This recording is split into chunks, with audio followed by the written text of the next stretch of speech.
Praise the lord. ఈ యొక్క సమయంలో మరి పరిశుద్ధ గ్రంథంలో నుంచి కొన్ని విషయాలు తెలుసుకుందాం. దానికి ముందుగా మన యొక్క దేవుడు అవసరతలు తీర్చే దేవుడై ఉన్నాడు. మన యొక్క అక్కరలు తీర్చే దేవుడై ఉన్నాడు. అయితే ఈరోజు మన ఆత్మీయ జీవితాల్లోనూ మన యొక్క ఈ యొక్క శరీర సంబంధమైన ఈ లోకంలో జీవిస్తున్నప్పుడు మనకు ఎన్నో అవసరతలు ఉంటాయి, ఎన్నో అక్కరలు ఉంటాయి. మరి ఎన్నో రకాలుగా మన యొక్క నీడ్స్, ఫ్యామిలీకి సంబంధించినవి, పర్సనల్గా సంబంధించింది, ఇంకా అనేక రకమైన నీడ్స్ అనేటివి మనకు అవసరతలు అనేవి ఉంటాయి. అయితే ఇక్కడ ఈ యొక్క సమయంలో నేను గుర్తు చేస్తూ ఉన్నాను, మన దేవుడు మనకు అవసరతలు తీర్చి మనల్ని పోషించే దేవుడై ఉన్నాడు. అయితే మనము పరిశుద్ధ గ్రంథంలో నుంచి 2వ రాజుల గ్రంథము 4వ అధ్యాయము 1 నుంచి 7 వచనాలు మనం గమనించినట్లయితే అక్కడ ఈ విధంగా ఉంటుందన్నమాట. ఎలీషా ప్రవక్తతోటి ఒక స్త్రీ, 2 కుమారులు ఈ విధంగా మాట్లాడుతూ ఉంటారు. అయా, ప్రవక్తల శిష్యుల్లోనైనా ఒకరు నా యొక్క పెనిమిటి ఆయన చనిపోయినాడు. ఆయన దేవుని యందు, యెహోవా యందు భయభక్తులు కలిగిన వాడు, భక్తి కలిగినాడు, అది మీకు తెలుసు. అయితే ఈ యొక్క సమయంలో ఆయన చనిపోయిన తర్వాత నేను నా 2 కుమారులు మాత్రమే ఇక్కడ ఉంటున్నాము. అయ్యా, మాకు అప్పులు ఉన్నాయి. మరి ఈ అప్పుల వారు కూడా మమ్మల్ని ఇబ్బంది పెడతా ఉన్నారు. అప్పుల సమస్యతోటి మేము బాధపడుతూ ఉన్నాము.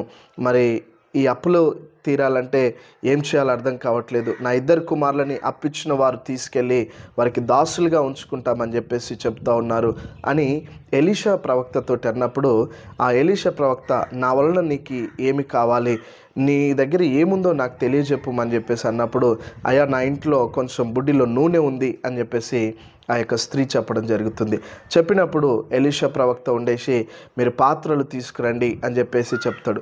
పాత్రలు తీసుకొని వచ్చిన తర్వాత ఎలీషా ప్రవక్త ప్రార్థన చేసి ఆశీర్వదిస్తే ఆ దేవుడు ఆ నూనెని ఆ పాత్రల నిండా ఆశీర్వదిస్తాడు అనమాట.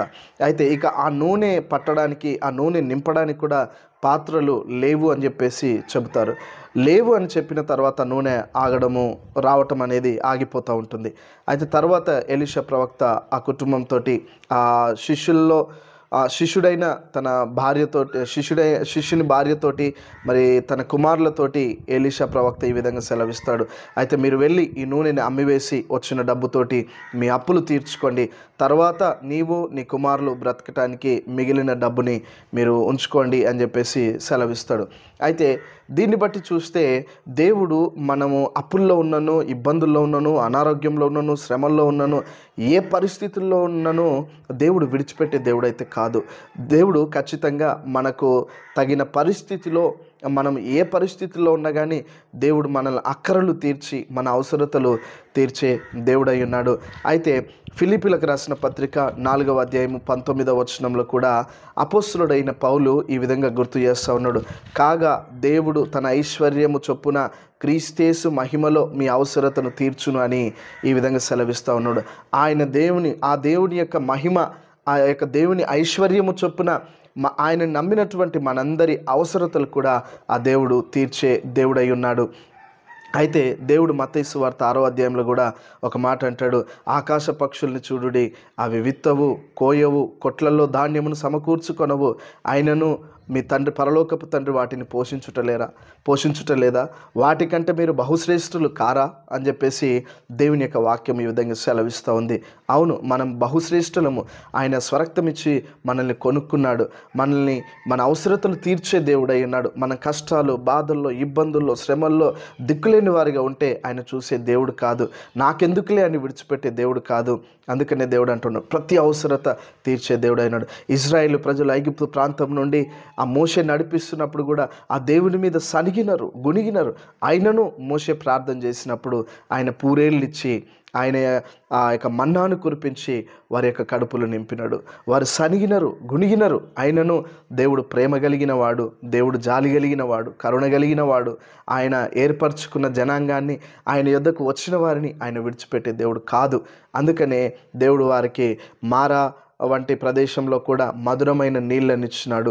మరి బండ నుండి నీళ్ళు ఇచ్చినాడు. దేవుడు అనేక రకాలుగా ఇజ్రాయెల్ ప్రజల్ని కూడా పోషించుకుంటూ రావటం జరిగింది. అయితే దేవుడు మన జీవితంలో ఉన్నాడు గనుక ఈరోజు ఖచ్చితంగా నీ అవసరత, నా అవసరత తీర్చే దేవుడై ఉన్నాడు. ఇది నమ్మి నువ్వు ప్రార్థన చేసినట్లయితే, ఖచ్చితంగా నువ్వు మొరిపెట్టినట్లయితే దేవుడు ఖచ్చితంగా నీ అవసరత తీర్చేవాడై ఉన్నాడు. దేవుడు ఈ మాటలు దీవించి ఆశీర్వదించి మన అక్కర్లన్నీ తీర్చునుగాక. Amen. Amen. Praise the lord.